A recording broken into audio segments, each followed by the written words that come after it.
हिउँ पर्यो healthy for लाइफको अफिसबाट बाहिर हावा यसरी चलेको छ, यस्तो हावा चलेको छ। ओहो,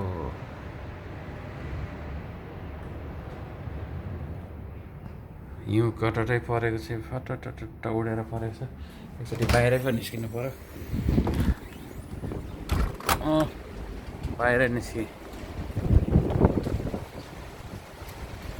रुखमुलाको भाँजलाई जति गरेर हावा चलेको छ त।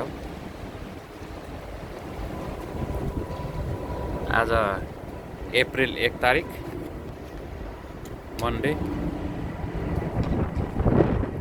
हावा यस्तो चलेको छ, हिउँ पनि उडाएको छ, तर क्यामेरामा चाहिँ नदेखिँदो रहेछ। हिउँ उडाएको छ यसरी।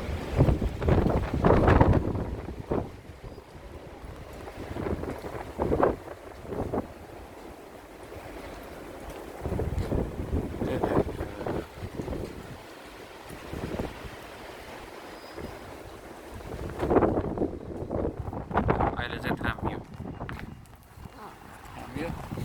मान्छेले भइरहेको छ लाइफको।